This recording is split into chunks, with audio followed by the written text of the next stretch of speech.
गीता में अर्जुन को स्वयं भगवान कह रहे हैं कि उस परमेश्वर की शरण में जा, उसके लिए उन संतों के पास जा जो तत्वदर्शी हो।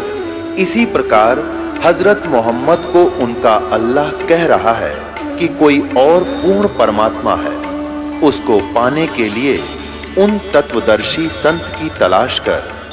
वो प्रभु कौन है, ये जानने के लिए कृपया अवश्य सुनिए जगत गुरु तत्वदर्शी संत रामपाल जी महाराज के अमृत वचन। अब इन सदग्रंथों ने, अब 3 पवित्र धर्मों ने सिद्ध कर दिया कि परमात्मा साकार है। अब चौथा पवित्र धर्म है सिख धर्म है। नानक साहब जी ने जो पहले अपनी परमात्मा की प्राप्ति से पूर्व लोक वेद के आधार पर लिखा था, तू ही एक निरंकार, वो वाणी भी उनकी लिपिबद्ध है। और फिर उन्होंने प्रश्न नंबर, श्री गुरु ग्रंथ साहिब में प्रश्न नंबर 24 पे अपने महला पहला की वाणी में लिखा है कि फाई स्रोत मुल्क की वेश, ओ ठगवाड़ा ठगी देश, खरा सियाणा बहुता बार ये धानक रूप रहा करतार। कबीर परमात्मा को सचखंड में देखा, सतलोक में सारी सृष्टि की रचना का मालिक, रचनाकर्ता को, और फिर वो उसी स्वरूप को काशी में एक जुलाहे के रूप में देखा। तब कहा था ए ठगवाड़ा ठगी देश, खरा सियाणा बहुता बार ये धानक रूप रहा करतार। लोगों, ये बैठा भगवान, ये पूर्ण परमात्मा है। श्री गुरु ग्रंथ साहिब प्रश्न नंबर 721 उस पर लिखा है कि एक अर्ज गुप्तम पेश तोदर कून करतार, हक्का कबीर करीम तू बेऐब परवरदिगार। हक्का कबीर, सत कबीर, बेऐब परवरदिगार, निर्विकार परमात्मा जिसमें कोई दोष नहीं, वो पूर्ण परमात्मा, वो कबीर है। हक्का कबीर, सत्य कबीर। और वो धानक यानी जुलाहा रूप में विद्यमान थे, उनके विषय में कहा है। अब चारों पवित्र धर्मों के पवित्र सदग्रंथों ने स्पष्ट कर दिया कि पूर्ण परमात्मा कबीर है और वो शरीर है, उसका मानव जैसा शरीर। लेकिन वो अग्नि तनुरसी इसलिए कहा कि परमात्मा तेजोमय शरीर युक्त है, वो प्रकाश में शरीर युक्त है। परमात्मा की परिभाषा, प्रभु की परिभाषा आप सुन रहे हैं। वो परमात्मा स्वयं आते हैं, अपने द्वारा रची हुई सृष्टि को स्वयं ही ठीक ठीक बताते हैं, क्योंकि उस परमात्मा के अतिरिक्त सृष्टि की रचना को कोई नहीं जानता। परमात्मा ने आकर के अपनी प्यारी आत्मा, अपने एक शिष्य धर्मदास जी को बताया था कि धर्मदास, ये सारा संसार विचलित है और कोई भी उस पूर्ण परमात्मा के विषय में नहीं जानता। इसलिए जो ज्ञान सृष्टि रचना का मैं तुझे सुना रहा हूं, जो यथार्थ ज्ञान मैं तुझे बता रहा हूं, इसको पूरे विश्व में सभी प्राणियों को समझाना, बताना, इस सृष्टि रचना को सुनाना और सभी जीवों के भ्रम को नष्ट करना। अब परिभाषा प्रभु की चल रही है, जैसा कि आपको बताया कि अभी तक पूरे विश्व में उस कबीर परमेश्वर या उन संतों के अतिरिक्त जिनको परमात्मा कबीर जी ने अपना साक्षात्कार, अपना सचखंड सतलोक दिखाया है, उनके अतिरिक्त कोई भी परमात्मा की यथार्थता से परिचित नहीं है। तो अब इस दास के ऊपर प्रभु ने अब कृपा की है, अपना ये अनमोल खजाना मेरे सामने खोल दिया है और इस दास को आदेश दिया है कि विश्व में पूरे जन साधारण तक इस तत्व ज्ञान को पहुंचाऊं। कृपा प्रभु की रहेगी, उनका सहयोग हमारे साथ अभिन्न तौर से रहेगा और ये पूरे विश्व में संदेश प्रभु का जाएगा। एक समय ऐसा आएगा कि कुछ दिनों के बाद ये लूटा खसोटी, जब ये ज्ञान परिचित पूर्ण रूप से भगवान का संसार में ये ज्ञान पहुंच जाएगा और परमात्मा की परिभाषा से मनुष्य परिचित हो जाएगा, फिर पाप नहीं करेगा। क्योंकि अब किसी को देख ले पैसा तो इकट्ठा कर लेता है, भाई हुक एंड क्रुक, लेकिन उसके घर में शांति नहीं। कहता है कोई या तो कोई स्वयं बीमारी को पाल रहा होगा, या कोई घर के किसी सदस्य, इतने प्रिय सदस्य को ऐसी भयंकर रोग होगा कि उसको नींद आना हराम हो जाता है, या फिर किसी के साथ कोई मुकदमा, या किसी को किसी ने पैसे ले लिए दे नहीं रहा, कोई कुछ कर रहा है, कोई कुछ कर रहा है, यानी पूरी अशांति फैली हुई है। और पैसा कमाने के लिए इंसान आगा पीछा नहीं देखता, चाहे उसने कितना अनर्थ करना पड़े, कितना जुल्म करना पड़े, कितनी झूठ बोलनी पड़े, कितना घोर पाप करना पड़े, वो केवल पैसा पैसा देख रहा है। और फिर इसका भोग जो भोगने को मिलेगा, फिर क्या होगा, पूरे परिवार के ऊपर ऐसा कहर टूट जाएगा कि वो रो रो कर दिन रात बिताएगा। फिर हम तत्व ज्ञान से परिचित होने के उपरांत समझ जाएंगे, हमें ज्ञान होगा, डर लगेगा कि जो आज हमें दुख है ये अपने ही किए कर्म का है। अब यहां पर इतने दुखी प्राणी आते हैं जिनका कहीं भी ट्रीटमेंट इलाज नहीं होता और परमात्मा उनको स्वस्थ कर देता है। और भी जो ऐसी समस्याएं हैं जो कहीं पर भी समाधान नहीं हो पा रहा, प्रभु कबीर जी उनकी समस्याओं का समाधान बहुत ही आसानी से और शीघ्र कर देते हैं। तो फिर वो उन दुखों से इतने दुखी होते हैं और उनको यहाँ आने से पता भी लग जाता है कि वो जो भी दुख हमारे ऊपर था हमारे किए ही पाप का था। यदि हम फिर वो पाप करेंगे, अपराध करेंगे, तो हमारे को वही कहर फिर आ जाएंगे, वही दुख फिर आ जाएंगे। इसलिए वो फिर प्राणी बहुत डरता है। जैसे छोटा सा बच्चा होता है और कहीं पर बिजली का नंगा तार और वो आपस में ज्वाइंट हो और वो थोड़ा बहुत सपारक करता है, आपस में चिंगारी सी फट उसमें से निकलती है और वो नीचे जमीन पर गिरा है। अबोध बालक जिसको ज्ञान नहीं कि ये भयंकर वस्तु है, इसको हाथ नहीं लगाना चाहिए, इसके हाथ लगाने से मृत्यु हो जाती है, जिस बच्चे को ये मालूम नहीं वो जा करके उसको पकड़ लेता है और मौत को गले लगा लेता है। जब जो बच्चा सियाना बड़ा हो जाता है उसको पता लग जाता है कि इसके अंदर भयंकर बिजली है और हाथ लगने से करंट लग जाएगा और मृत्यु हो जाएगी, तो वो दूर भाग जाता है, दूसरों को भी आवाज लगाता है कि वो सामने तार नंगा पड़ा है, वहां उधर मत जाना, वो खतरनाक है, वहां खतरा है। तो इसी प्रकार जब तक हम परमात्मा के इस नियम से परिचित नहीं है तो हम गलती पर गलती, अपराध पे अपराध करके हम उसका भोग भोगते रहते हैं, हमारे ऊपर आपत्तियां आती हैं। इस तत्व ज्ञान से हम परिचित सियाने हो जाएंगे, समझदार हो जाएंगे, फिर हम इस बिजली के तार का हाथ नहीं लावाएंगे, उस अपराध को, उस पाप को नहीं करेंगे जिसका हमने फिर भोग भोगना हो। तो ऐसे प्रभु ने कहा कि एक समय ऐसा आएगा कि पूरे विश्व में परमात्मा का ज्ञान होगा और पुण्यात्माओं हमें वो समाधान मिलेगा जो कहीं भी नहीं मिलता। हम इतने सुखी होंगे और हमें हमारे घर में इतनी बरकत होगी और हम जो इच्छा करेंगे, जो हमारी आवश्यकताएं होंगी, वो परमात्मा तुरंत पूरी करेगा और हम सोच भी नहीं सकते वो सुख भगवान हमें देगा। क्योंकि चाहे पृथ्वी का राजा भी जब दुखी हो जाता है, आपत्तियां आती हैं, तो वो भी परमात्मा की शरण लेने की चेष्टा करता है ताकि तेरे राज्य में शांति रहे और तेरे राज्य की वृद्धि हो, तेरे राज्य में सुख रहे, तेरे शरीर में सुख रहे, तेरे परिवार में सुख रहे।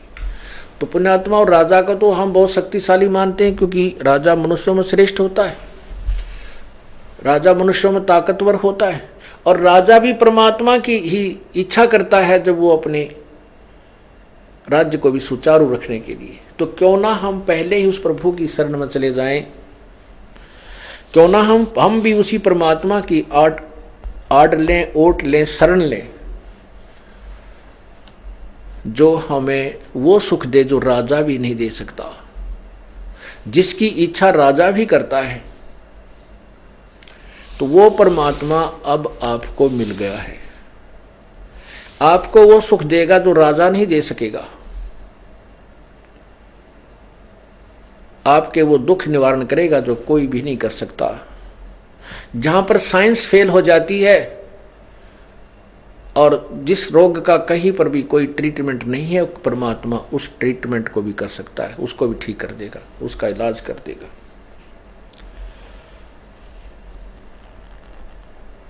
वो परमात्मा कौन है? वो परमात्मा कबीर है।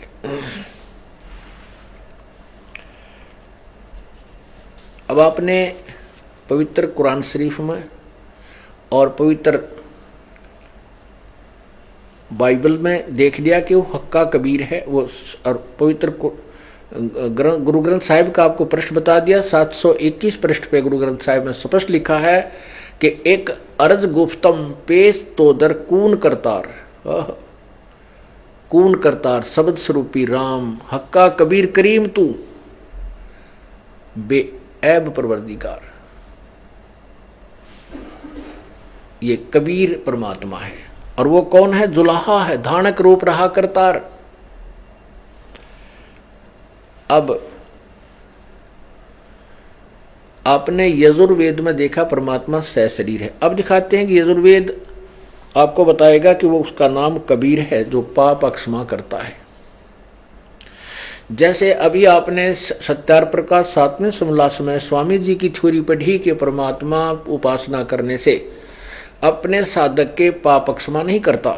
यह तो है सिद्धांत स्वामी दानंद जी का, और उनका ही नहीं, अन्य भी जितने भी ऋषि महर्षि, आप कुरान इसको पुराणों को देखिए, ब्रह्मा विष्णु महेश और आचार्य जितने, शुक्राचार्य और ये तेरा जो अपने बृहस्पति जी देवताओं के आचार्य यानी गुरु और शुक्राचार्य राक्षसों के गुरु, ये भी कहते हैं किए हुए कर्म का दंड तो भोगना ही पड़ता है। जबकि हमारे वेद बताते हैं कि परमात्मा घोर अपराध को भी समाप्त कर देता है। ये देखिएगा यजुर्वेद, और वो समाप्त करने वाले परमात्मा का नाम क्या है वो भी आपको यजुर्वेद में ही दिखाएंगे। उसका नाम कबीर अंगारी असी, पाप विनाशक कबीर है। बंभारी असी असी यानी बंधनों का शत्रु यानी बंदी छोड़, वो कबीर परमात्मा है। यजुर्वेद अध्याय नंबर 5 के मंत्र 20 में। अब आपको दिखाते हैं कि परमात्मा घोर पाप का भी विनाश कर देता है।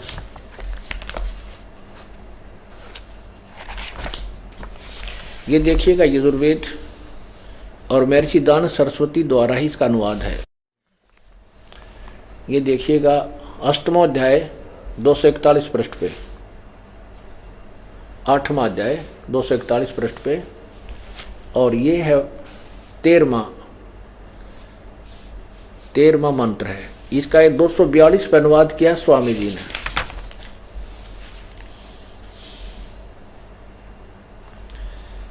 ये हे क्या कहा है? हे सबके उपकार करने वाले मित्र। अब मित्र का अर्थ परमात्मा है, क्योंकि स्वामी जी चाहते थे यदि यहां पर एक बार ही लिखा होता ना, इसमें यदि एक ही बार लिखा होता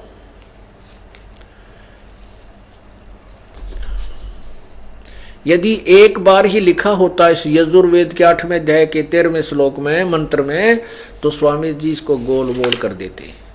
परमात्मा ने सारा रोग काट रखा है कि इसमें 6-7 बार लिखा है परमात्मा नाश, पापों का नाश कर देता है, घोर अपराध का भी नाश कर देता है।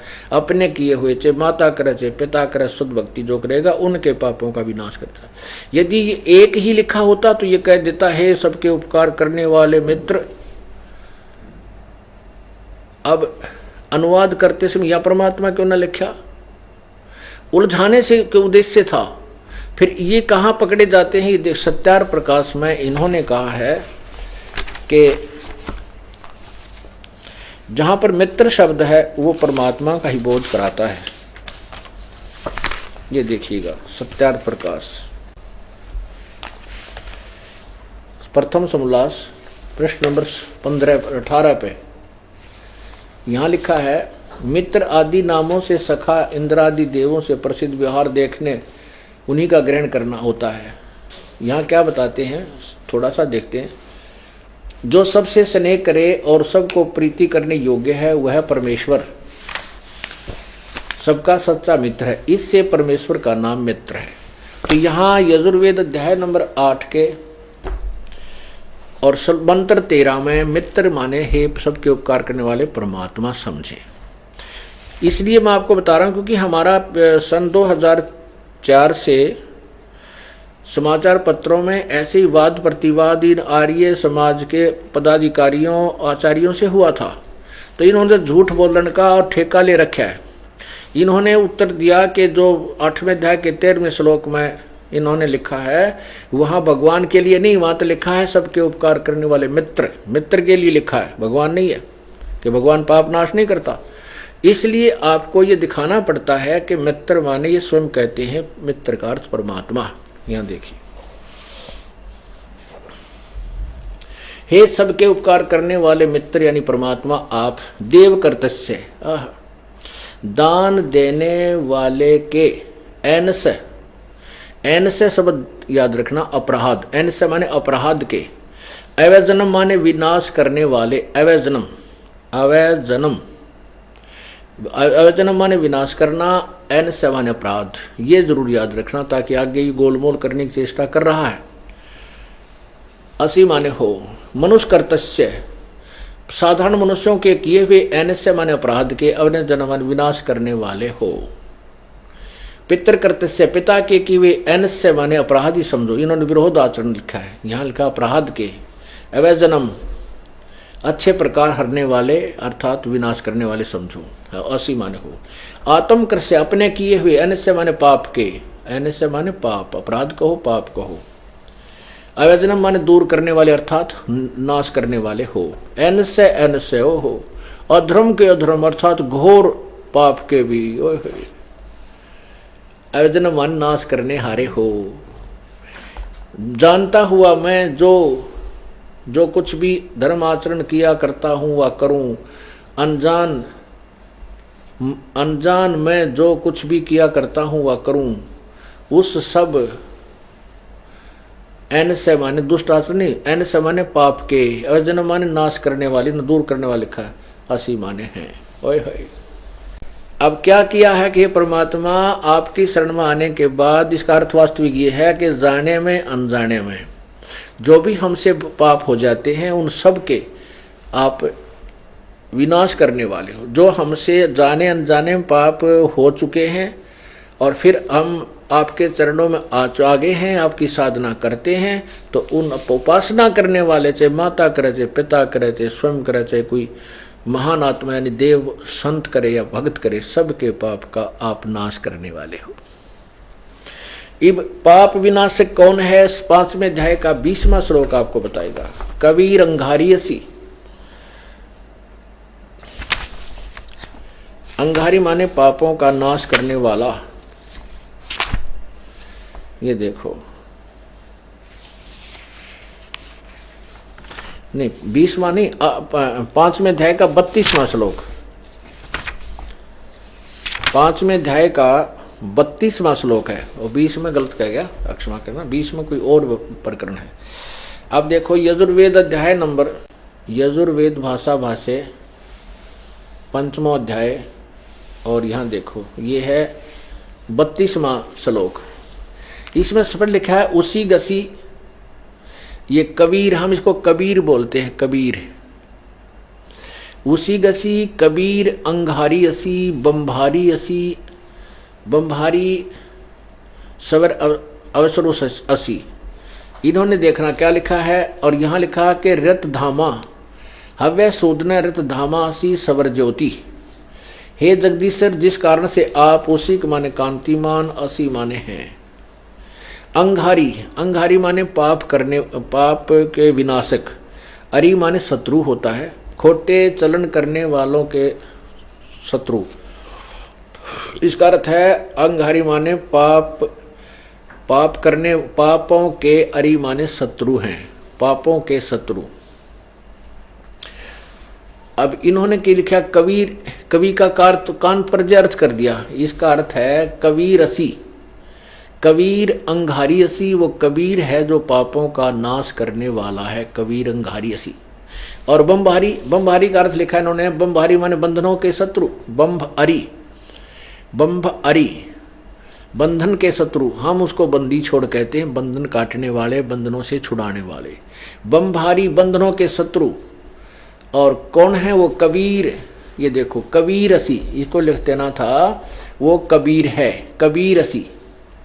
ये स्पष्ट लिखा कबीर, हम इसको कबीर बोलते थे, कबीर, कबीर अंगारी असी।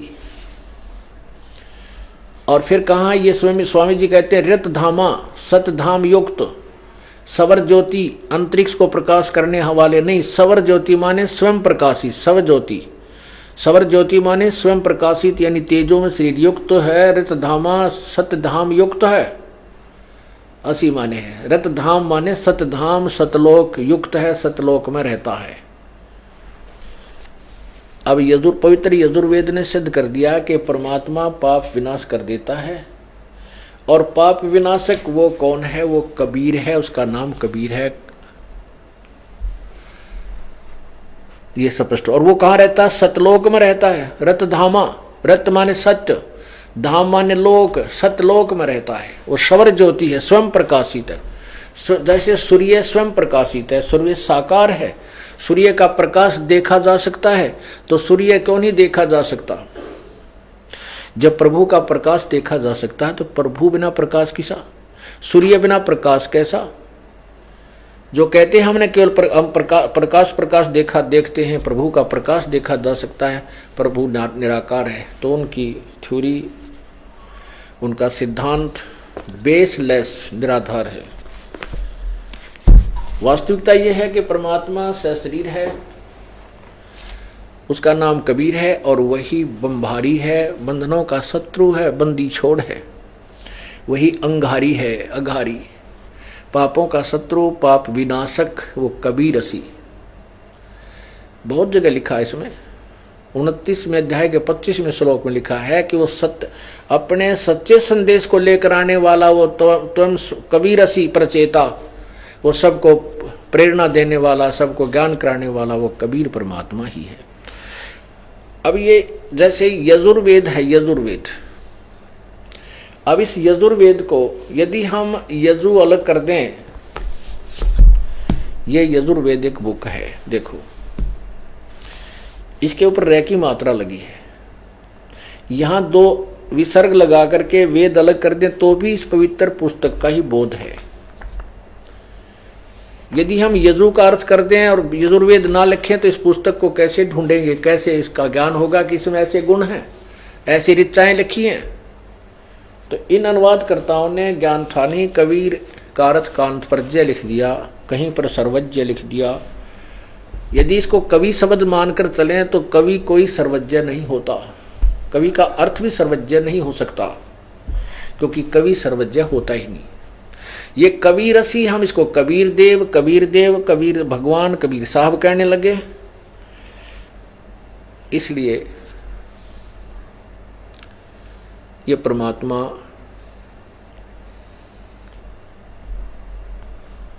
वो कबीर देव ही है। कबीर देव कहो, उसे कबीर साहब कहो, उसे कबीर परमेश्वर कहो, वो पूर्ण परमात्मा है। और उस वही चारों युगों में आता है, 3 युगों में अपने वास्तविक नाम से अन्य कोई नाम रख कर आता, जैसे सतयुग में सतसुकृत नाम से, त्रेता में मुनिंदर नाम से, द्वापर में करुणा में नाम से, और कलयुग में वो वही कबीर देव, कबीर साहब नाम से प्रकट होते हैं, उनका वही नाम रहता है।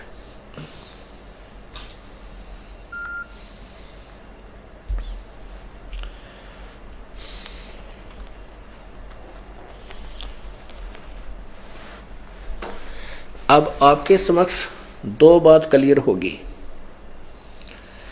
एक तो ये होगी कि परमात्मा साकार है और उसका नाम वास्तविक क्या है, वो कबीर है। उसका परमात्मा का आकार कैसा है, मनुष्य जैसा है, नराकार है, वो नर जैसा है। नर का अर्थ है मनुष्य, स्त्री या पुरुष, इसको मानव शरीर कहते हैं, मानव। तो क्योंकि पवित्र बाइबल में लिखा कि मैं मनुष्यों को अपने ही स्वरूप अनुसार उत्पन्न करूंगा, तो उनको नर और नारी करके, नर कहो चाहे नारी, ये नराकार ही, इसको नर आकार, मानव आकार ही कहा जाता है, मानव शरीर। क्योंकि मटेरियल एक ही है, अंगों में थोड़ा बहुत परिवर्तन हो बेशक, लेकिन वो नर आकार ही कहलाता है।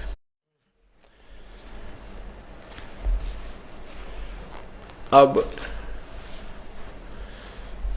जैसा कि आपको पहले भी सुनाया, आज फिर सुनाते हैं, आगे भी सुनाते रहेंगे, क्योंकि परमात्मा की महिमा जितनी बार सुनेंगे उतना ही हमें आनंद आएगा। जो पुराने भक्त हैं उनकी आत्मा तो गदगद होगी होगी, और जो नई पुण्यात्मा आती हैं जिन्होंने अभी तक प्रभु के विषय में कभी ऐसा सुना ही नहीं जो सच्चाई है, तो उनके लिए एक नया रास्ता प्रशस्त होगा। जैसा कि पहले सत्संग में सुनाया था कि परमात्मा कबीर परमेश्वर जी चारों युगों में आते हैं। सतयुग में सत्सुकृत नाम से, और त्रेता में मुनिंदर नाम से, द्वापर में करुणा में नाम से, और कलयुग में कबीर नाम से आते हैं। परमात्मा परमेश्वर कबीर देव सन 1398 में, विक्रमी संवत 1455 में, बनारस में लहर तारा तालाब के ऊपर, तालाब के अंदर एक कमल के फूल पर नवजात शिशु का रूप धारण करके प्रकट हुए थे। इस लीला को एक अष्टानंद नामक ऋषि ने देखा था। वो उसमें उस लहर तारा तालाब के ऊपर स्नान करके और अपनी साधना करने की प्रयत्न कर रहा था, तैयारी कर रहा था। तभी परमात्मा आकार सतलोक से आए, नवजात शिशु रूप बना करके, उनका तेजोमय शरीर था। अष्टानंद ऋषि जी ने जो ही उस प्रकाश को ऊपर से आते हुए देखा, उस पर नवजात शिशु परमात्मा के तेजोमय शरीर को, तेजोमय बालक रूप को, तो वो उनको सहन नहीं कर सकी। उसकी चरम दृष्टि, एकदम आंखें बंद हो गई। इतना तेज था, इतना नूर था। जो ही अष्टानंद जी की आंखें बंद हुई, उसने क्या देखा कि उस प्रकाश के बीच में एक नवजात शिशु का रूप दिखाई दिया। क्योंकि जैसे हम सूर्य की तरफ एक बार देखते हैं, हम नहीं देख सकते, ज्यादा समय आंखें बंद हो जाती हैं, और बंद होने के बाद फिर हम अंदर क्या देखते हैं, प्रकाश नहीं दिखता, सूर्य का केवल वो आकार दिखाई देता है, गोल गोल। ऐसे ही उस अष्टानंद जी ऋषि ने ऊपर से आ रहे परमात्मा कबीर परमेश्वर बालक रूप को, कि उस प्रकाश, क्योंकि अंदर बालक रूप था परमात्मा के, चारों तरफ इतना नूर था कि चरम दृष्टि नहीं देख सकी, सहन नहीं कर सकी, आंखें बंद हुई। बंद होती तो देखा कि उसमें बालक दिखा। जब दोबारा उसने आंखें खोली तो वो प्रकाश एक कमल के उस लहर तारा तालाब में एक कोने में सिमट कर समाप्त सा हो गया। तो परमात्मा ने अपना हल्का तेज पुंज का रूप धारण शरीर बना लिया। उनका वास्तविक शरीर उन्हें छुपा लिया, वास्तविक नूर को छुपा करके हल्के तेज पुंज का शरीर बना लिया। और कुछ समय अतिथि रूप में रहने के लिए, जैसा कि अभी यजुर्वेद अध्याय नंबर 5 के मंत्र 1 में आपने पढ़ा कि वो परमात्मा अग्ने तनुरसी परमेश्वर सह शरीर है, विष्णुवे तवा सोमस्य तनुरसी, सबकी संभाल करने के लिए, सबके पालन पोषण करने के लिए, सबकी देखभाल संभाल करने के लिए। तवा माने उससे, सोमस्य माने अमर पुरुष का, तनु माने शरीर, असी माने है। और वो अतिथि रूप में आता है, और वही जो अतिथि रूप में प्रकट होता है वही पूजा के योग्य है। और वो परमात्मा बहुत बहुत तीव्रगामी पक्षी की तरह, अलल पक्षी की तरह एकदम अचानक आकर प्रकट हो जाता है। यजुर्वेद अध्याय नंबर 5 के मंत्र 1 का ये अनुवाद है। और वो आकर के अपना तत्व ज्ञान प्रचार करता है।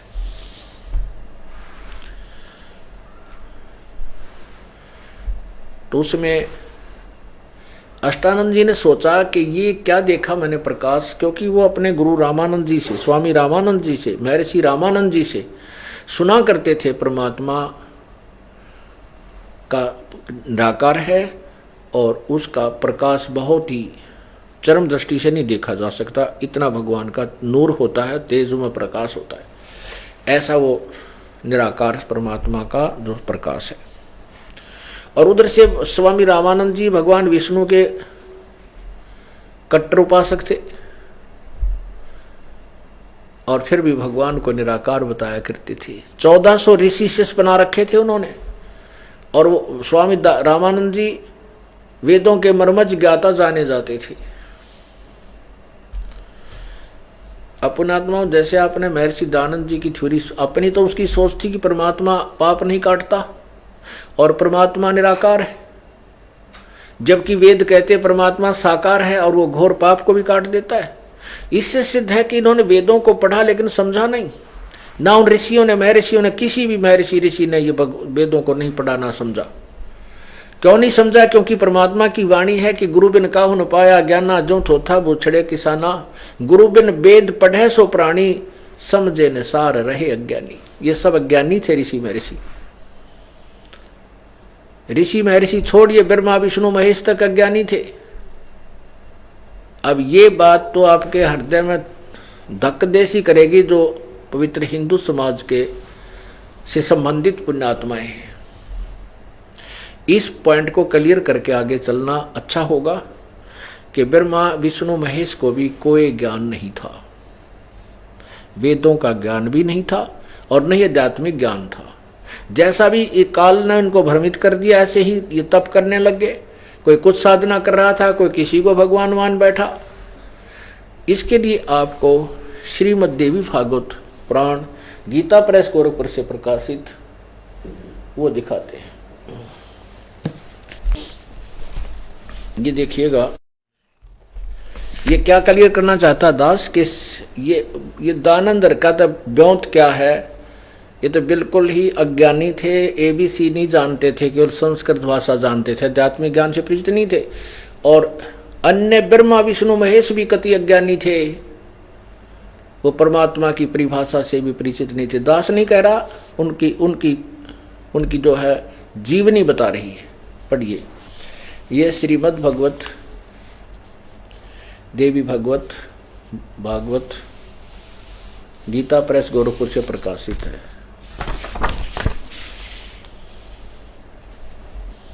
देखिएगा, श्री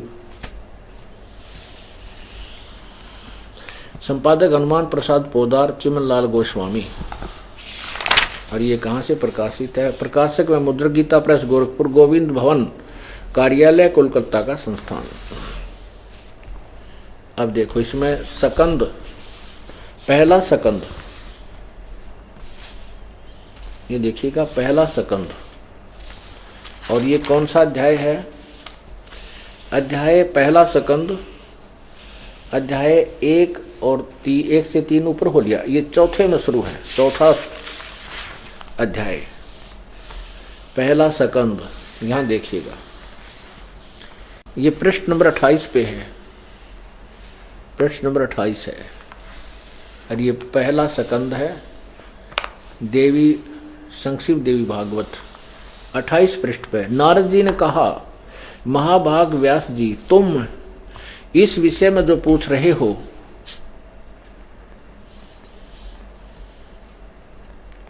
इस विषय में जो पूछ रहे हो, ठीक यही प्रश्न मेरे पिताजी ने भगवान श्री हरि यानी विष्णु जी से किया था।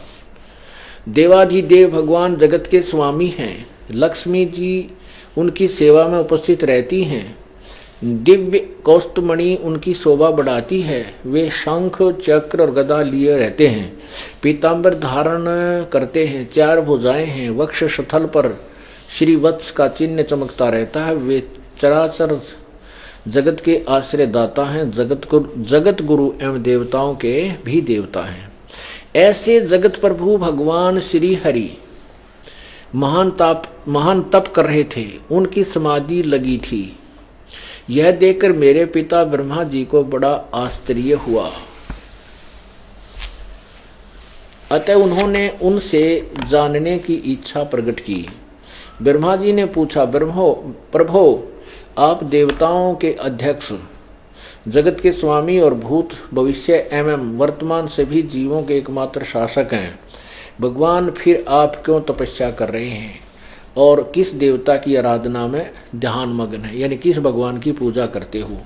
मुझे असीम आश्चर्य तो यह हो रहा है कि आप देवेश्वर एवं सारे संसार के शासक होते हुए भी समाधि लगाए बैठे हैं। ये देखिए नीचे। ब्रह्मा जी के विनीत वचन सुनकर भगवान श्री हरि अर्थात विष्णु ने कहने लगे, ब्रह्मन सावधान होकर सुनो, मैं अपने मन का विचार व्यक्त करता हूँ। देवता, दानव और मानव सब यही जानते हैं कि तुम सृष्टि करते हो, मैं पालन करता हूँ, संकर संहार क्या करते, किंतु फिर भी वेद के परागामी पुरुष अपनी युक्ति से यह सिद्ध करते हैं कि रचने, पालने और संहार करने की यह योग्यता जो हमें मिली है, इसकी अधिष्ठात्री शक्ति देवी है, यानी यह दुर्गा है। वे कहते हैं कि संसार की सृष्टि करने के लिए तुम में राजसी शक्ति का संचार हुआ है, मुझे सात्विक शक्ति मिली है और रुद्र में तामसी शक्ति का आविर्भाव हुआ है। उस शक्ति के अभाव में तुम इस संसार की सृष्टि नहीं कर सकते, मैं पालन करने में सफल नहीं हो सकता और रुद्र से संहार कार्य होना भी संभव नहीं। ब्रह्मा जी, हम सभी उस शक्ति के सारे ही अपने कार्य में सदा सफल होते हैं। सुवर्त प्रत्यक्ष और अप्रोक्ष दोनों उदाहरण मैं तुम्हारे सामने रखता हूँ, सुनो। यह निश्चित बात है कि उस शक्ति के अधीन होकर ही मैं इस शेष नाग की सैया पर सोता और सृष्टि करने का अवसर आने पर जाग जाता। मैं सदा तप करने में लगा रहता हूँ, मैं सदा तप करने में लगा रहता हूँ। उस शक्ति के शासन से कभी मुक्त नहीं हो सकता, रह सकता। कभी अवसर मिला तो लक्ष्मी के साथ सुख पूर्वक समय बिताने का सौभाग्य प्राप्त होता है। मैं कभी तो दानों के साथ युद्ध करता हूँ। अखिल जगत को भय पहुंचाने वाले दैत्यों के विकराल शरीर को शांत करना मेरा परम कर्तव्य हो जाता है। आगे देखो, तोड़ पाड़ रखा है। ये पृष्ठ 29, 28, 29 दोनों पढ़ रहे हैं। हम अपने काम की चीज पढ़ रहे हैं। क्या कहते हैं विष्णु जी, मुझे सब प्रकार से शक्ति के अधीन होकर रहना पड़ता है, यानी दुर्गा के वो अधीन है और उन्हीं भगवती शक्ति का मैं निरंतर ध्यान किया करता हूँ। ब्रह्मा जी, मेरी जानकारी में इन भगवती शक्ति से बढ़कर कोई देवता नहीं, दूसरे कोई देवता नहीं है। सत साहिब विष्णु जी ने कलम तोड़ दी अपने ज्ञान में कि ये दुर्गा तो ऊपर कोई भगवान नहीं है और मैं इसी की पूजा करता हूँ।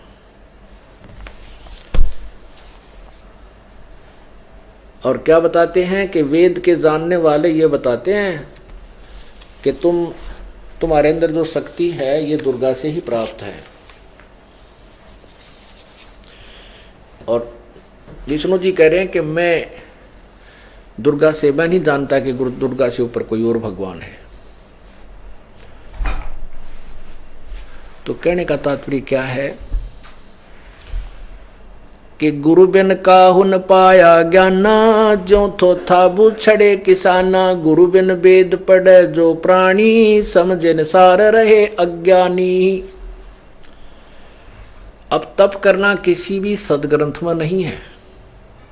वेद और गीता में तप करने वाले को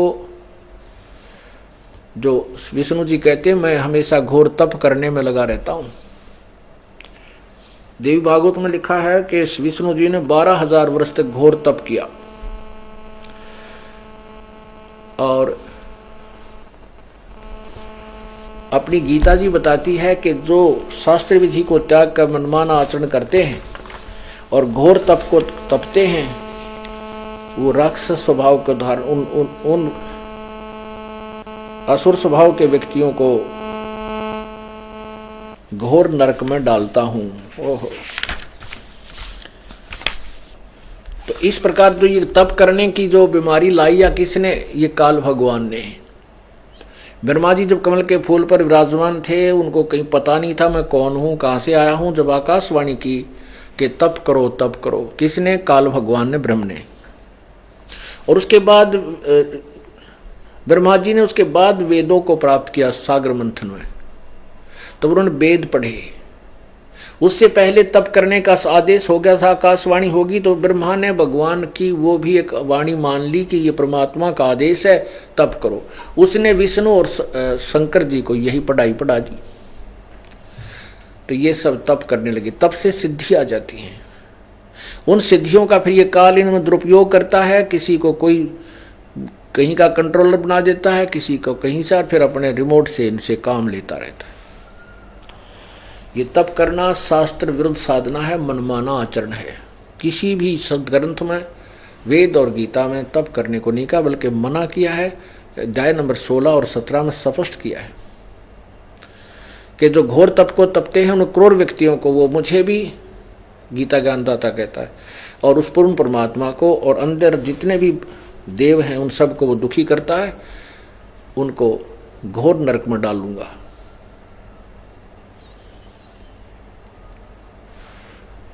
तो रामानंद जी ने भी यह पढ़ाई पढ़ा रखी थी अपने 1400 ऋषियों को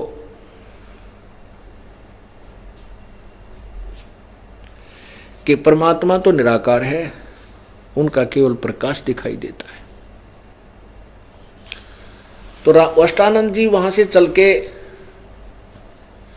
उन्होंने सोचा कि अपने गुरुदेव के पास चलता हूं और अपने गुरुदेव महर्षि रामानंद जी से पूछूंगा कि ये जो मैंने आज प्रकाश देखा है, ये मेरी कोई भक्ति की अनुभूति है, भक्ति का कोई प्रतिफल है, या मेरी वैसे भ्रमणा है, या कोई मेरा जो है ना वैसे ही शंका है। रामानंद जी के पास जाकर के, स्वामी रामानंद जी के पास जाकर के स्वामी अष्टानंद जी ने कहा, वो सारी आप बीती बताई कि आज सुबह सुबह मैं ब्रह्म मुहूर्त में आपके द्वारा दी गई साधना करने की चेष्टा कर रहा था। उसी समय आकाश से एक प्रकाश आया और जो ही मैं उसने प्रकाश की तरफ देखा तो मेरी चरम दृष्टि एकदम चुंधिया गई। आंखें बंद हुई तो उसमें मैंने एक बालक रूप देखा। जैसे सूर्य के प्रकाश को देखने के बाद सूर्य का गोला सा दिखाई देता है, नीले से रंग का या लाल से रंग का।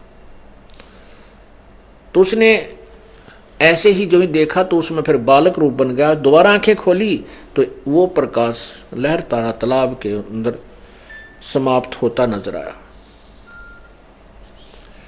रामानंद जी ने जितना ज्ञान था कहा कि बेटा ये न तो तेरी कोई भक्ति की उपलब्धि है, ये तो आकाश ऊपर के लोकों से जो अवतार लोग आते हैं तो ऐसे कृष्ण हुआ करते हैं, वो आकर के किसी माँ के गर्भ में जाएगा और फिर यहाँ कोई सिद्ध पुरुष है या कोई देव है, वो यहाँ अपना कर्म भोग करेगा या लीला करेगा। अब जैसा भी रामानंद जी को जैसा ज्ञान था अपने शिष्य का समाधान कर दिया शंका का, और अंधे गुरु का अंधा ही चेला। अब गुरु चतुर तो होते ही हैं, उनके पास बातें होती हैं, वो अपने शिष्यों को रोक राख के थाम थूम देते हैं, रोक देते हैं और उलट पुलट करके सेटिस्फाई कर लेते हैं। उधर से एक नीरू नीमा नाम के मुसलमान जुल्हा दंपत्ति थे। पहले ये ब्राह्मण थे, उसी जन्म में गौरी शंकर सरस्वती नाम था। ये भगवान शिव के पुजारी थे।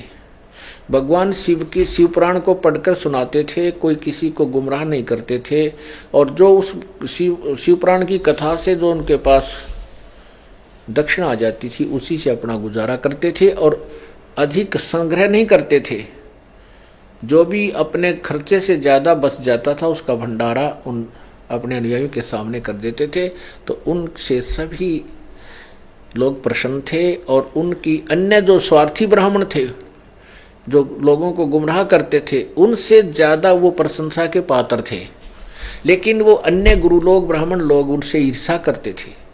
इसका पता मुसलमानों को था, तो मुसलमानों ने सोचा कि ये जो गौरी शंकर है ये सबसे ज्यादा हिंदू धर्म का प्रचार कर रहा है, इसकी प्रशंसा बहुत हो रही है। और दूसरे ब्राह्मण तो ऐसे अपने हिंदुओं को ठग ठाग का अपना काम चला रहे हैं, लेकिन ये ज्यादा प्रचार कर रहा है। इसलिए उन्होंने सोचा कि इसको मुसलमान बना दें। ये ब्राह्मण स्वार्थी लोग इनको जात से डाल देंगे। उन्होंने ऐसा ही किया। गौरी शंकर के घर जाकर के अपना पानी छिड़क दिया, रुके मार मार के आवाज लगा के। तो जो स्वार्थी ब्राह्मण थे, उसके विरोधी थे, ईर्ष्या करते थे उस गौरी शंकर से, उन्होंने देख लिया। उन्होंने शोर मचा दिया कि गौरी शंकर तो मुसलमान बन गया है, उन्होंने मुसलमानों का ऐसा पानी पी लिया है, उसके मुंह में भी डाल दिया जबरदस्ती। तो मुसलमानों ने तो वो रिजेक्ट कर दिया, हिंदू समाज ने, कि ये मुसलमान बन गया। इसका सब भाईचारा बंद, गंगा में स्नान करना बंद, प्रतिबद्ध ला दिया। मुसलमानों ने उनका नाम, गौरी शंकर का नाम नूर अली और सरस्वती का नाम नीमा रख दिया। तो नीरू और नीमा नाम से वो प्रसिद्ध हुए। जो पैसा उन कथा से आता था वो आना बंद हो गया।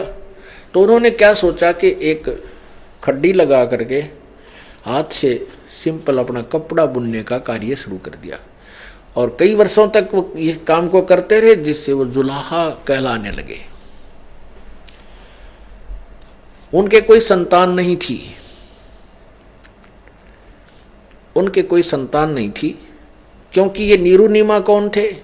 ये द्वापर युग में जब परमात्मा आए थे, एक सुदर्शन नाम के एक वाल्मीकि जाति में उत्पन्न एक महान आत्मा, पुण्य आत्मा, उस परमेश्वर कबीर जी का शिष्य हुआ था।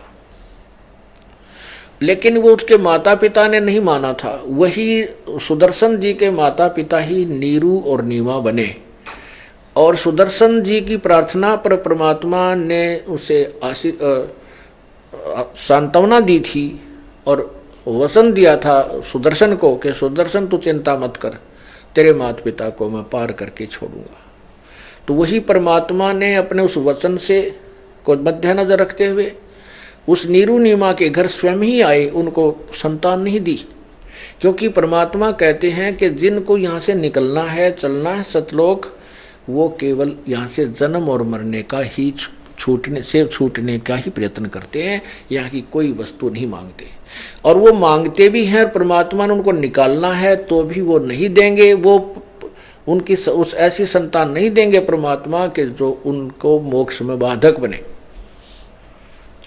और जिनकी संतान नहीं है, अब तत्व ज्ञान में और लोक वेद में दिन रात का अंतर है।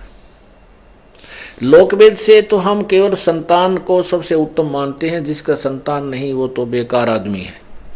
लेकिन जो परमात्मा का आध्यात्मिक ज्ञान है, इसके अंदर परमात्मा संतान देता है, बहुत अच्छा, उसके नौकर बनकर उसके बच्चे समझकर उनको पाल पोस देंगे, उनको जैसा हमारी ड्यूटी होगी पूरा करेंगे।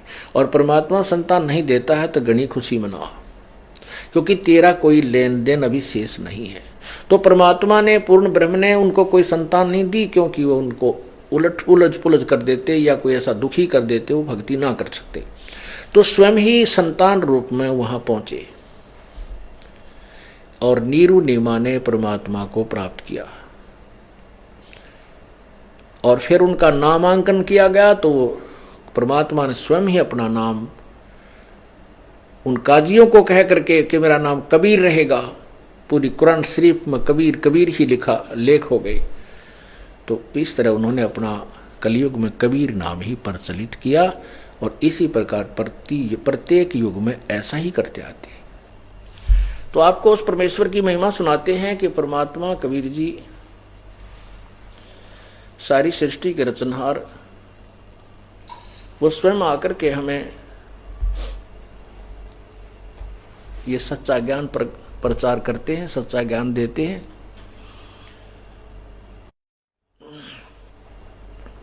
कबीर परमेश्वर जी के बारे में हम बहुत सी दंत कथाएं, झूठी कथाएं सुना करते थे कि कबीर परमेश्वर तक कहाँ क्या करते कबीर भगत, फिर कवि का करते कबीर। कहते हैं कबीर जी का जो है उत्पत्ति कैसे हुई, क्या बताया करते थे, क्या लिखा करते थे वो नालायक, कि एक विधवा ब्राह्मणी थी और उसको गर्भ रह गया, वो शर्म के मारे उसको कहीं डाल आई। एक नीरू नीमा नाम के जुल्हा दंपत्ति ने वह मिल गए, उनका पालन पोषण कर दिया। अरे कम से कम इसे ज्योतिषी हो तुम हो कि ऐसे हुआ है, तो कम से कम उस ब्राह्मणी का नाम, उसके पति का नाम, मृत का, उसके माँ बाप का कोई ठिकाना स्थान तो लिख देते। ये बकवाद गणतंत्र मतलब है, क्योंकि ये अनजान छोरी सिद्धांत उन्होंने मान रखा है कि बिना माता पिता के कोई जन्म नहीं हो सकता। अरे भगवान पता नहीं क्या कर दे। अब जैसे वैज्ञानिक क्या बताते हैं, एक कह रहा था जी कि वैज्ञानिक तो अब ये कहते हैं बाइबल भी झूठा है। बाइबल में लिखा है कि भगवान ने 6 दिन में सृष्टि रच दी, 7वें दिन तख्त पर जा बैठा। तो वैज्ञानिक कहते हैं ऐसा नहीं हो सकता, क्योंकि हमारी पृथ्वी को बने हुए 4 अरब 32 करोड़ वर्ष हो गए लगभग कुछ, और इसके बनने में बहुत समय लगता है, लाखों अरबों वर्षों में जाकर पृथ्वी बनी। पुण्यात्मा और परमात्मा के पास सारी पावर है। अब जैसे बच्चा 9 महीने में परिपक्व होता है माँ के गर्भ में, और वो फिर गर्भ से बाहर आता है, ये परमात्मा का ही विधान है, उसी का दिया हुआ ये सब मटेरियल है। वो उसी की कृपा से, उसी के आदेश से, उसी के दिए हुए गुण से वो अपने आप प्रफुल्लित होता है। जैसे एक तोरी का बीज, घिया का बीज छोटा सा होता है, उसको मिट्टी में बीज दिया जाता है, उससे पौधा बनता है, बेल ऊपर आती है, और फिर इतनी लंबी लंबी घिया लगती है, मोटी मोटी, और उनमें बीज होता है। तो ये सब परमात्मा की ही लीला है। उसने ये भी विधान बना रखा है, ऐसे भी होगा। और परमात्मा चाहते 1 मिनट में अपने वचन से भी उत्पन्न कर सकता है। जैसे अपना इतिहास बताता है कि जिस समय श्री रामचंद्र जी ने सीता जी को घर से निष्कासित कर दिया था, उस समय वो गर्भवती थी, और वो महर्षि वाल्मीकि जी के आश्रम में चली गई।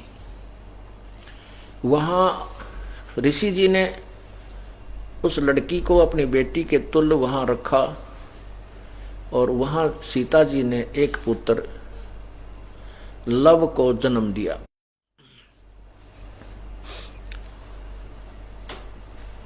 एक दिन सीता जी कपड़े धोने के लिए दरिया पर गई, प्रतिदिन जाती थी। एक दिन जब वो प्रतिदिन की तरह कपड़े धोने के लिए दरिया पर जाने लगी, तो उस समय महर्षि वाल्मीकि जी अपनी ध्यान अवस्था में थे, समाधि अवस्था में थे, और वो लड़के को प्रतिदिन की तरह वैसे ही छोड़कर चली गई। और पहले वो जब जाती थी तो स्वामी जी ध्यान अवस्था में नहीं होते थे, वो कुछ पहले अपनी साधना कर लिया करते थे। उस दिन स्वामी जी उठे नहीं, समाधि में लगे रहे, और सीता जी वहां अपने पुत्र लव को छोड़ करके, और ये कह के पिताजी ध्यान रखना बच्चे का, यहाँ जानवर, जंगली जानवरों का भय बहुत रहता है, वो थोड़ी सी दूरी पर कपड़े धोने के लिए चली गई। वहां जाकर उसको चिंता बन गई कि कहीं पिताजी तो समाधि लगाए हैं, कोई हिंसक पशु आकर के मेरे बच्चे ने ना खा जा। वो वापस गई और लव को उठा लाई कि बच्चे को मैं यहाँ साथ रख भी लूंगी, कपड़े भी धो लूंगी। उधर से महर्षि जी का जब समाधि दशा खत्म हुई, समाधि टूटी, अपनी साधना से उठे, उसने देखा कि बेटी कहकर गई थी कि पिताजी लड़के को ध्यान रखना, बेटे को। तो उसने देखा लड़का तो है नहीं। ऋषि जी ने सोचा कि कोई हिंसक पशु उठा ले गया, और लड़की पहले मां दुखी है, घर से निष्कासित है, और आकर लड़के को ना पा करके वो टक्कर मार मार कर रोएगी। तो ऋषि जी ने वहां एक कुसा नाम की घास होती है, कुसा, जिसको डाब बोलते हैं अपनी भाषा में, उसने उस डाब को, कुसा को तोड़ा, उसको ऐसे मसल मुसल कर हाथ में रखा और अपनी वचन शक्ति से, अपनी कमाई भक्ति से, और वो एक लड़का बना दिया। उस लव का ही हम बिल्कुल मिलता जुलता, तो उसी स्थान पर लेटा दिया जहां लव लेटा करता था पालने में। सीता जी कपड़े धोकर आई, साथ में पुत्र को गोदी में लिए हुए थी। तो आकर के उसने पूछा, पिताजी ये पुत्र किसका है? ऋषि जी ने देखा कि लड़की तो बच्चा साथ गोदी में ले रही थी। तो ऋषि जी ने कहा, बेटा ये भी तेरा ही है, इसको भी तो प्यार दे। तब सीता जी ने कहा कि पिताजी मैं पहले तो आपको ये कहकर चली गई थी कि बच्चे को देखना, फिर मैंने सोचा कि ना जाने आप कब तक साधना करते रहोगे, और इस डर से कि कहीं कोई जंगली जानवर मेरे बच्चे को ना खा जाए, पिताजी मैं वापस आके ले गई थी इसको। ऋषि जी ने कहा, बेटा मैंने ये सोचा कि लड़की का लड़का किसी जानवर ने उठा लिया और यह बेटी रो रो कर मर जाएगी, इसलिए बेटा मैंने परमात्मा से अर्ज की और ये बेटा तेरे लिए मंगवा लिया एक। तो महान आत्मा होते हैं, वो अपने सिर पे नहीं लेते कि मैंने कर दिया। इसके लिए परमात्मा की वाणी है कि मैं करे सो मारिए, तू करे सो छूट बे, इस मार में होशियार बंदे गधा बने के ऊंट बे। हो करे जो गद्दा हुई, मैं करे सो बोक बे, और बंदा बिसारे बंदगी तो स्वान है सब लोक बे। तो मेरा दास का कहने का भाव यह है, जो वैज्ञानिक जिस थ्योरी पर अटके हुए वो तो बहुत ही सेपरेट है, और अंश है परमात्मा की शक्ति और सिद्धि का। उसी के द्वारा दिया गया मटेरियल है, उसी के ऊपर अनुसंधान ये करते हैं, और परमात्मा ने मटेरियल ना दिया होता तो ये वैज्ञानिक कहां से उत्पन्न होते। ये सब गॉड गिवन है, गॉड गिफ्ट है, और हम उसको बोल करके स्वयं चौधरी पाक जाए, ये हमारी नालायकी और अज्ञानता है।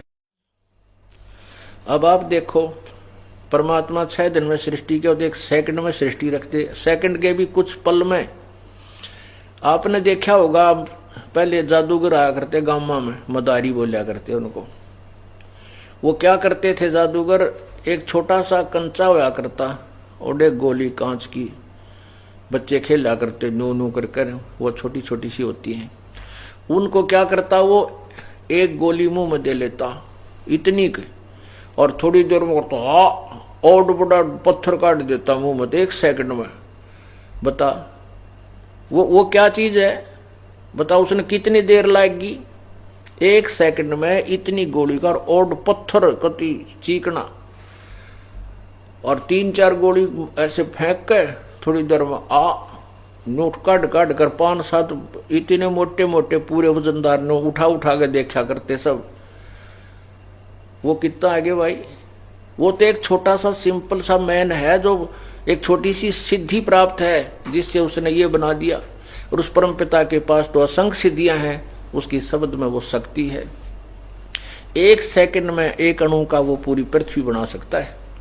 वो परम जादूगर है, वो भगलीगर, परम भगलीगर है। भगलीगर माने जादूगर।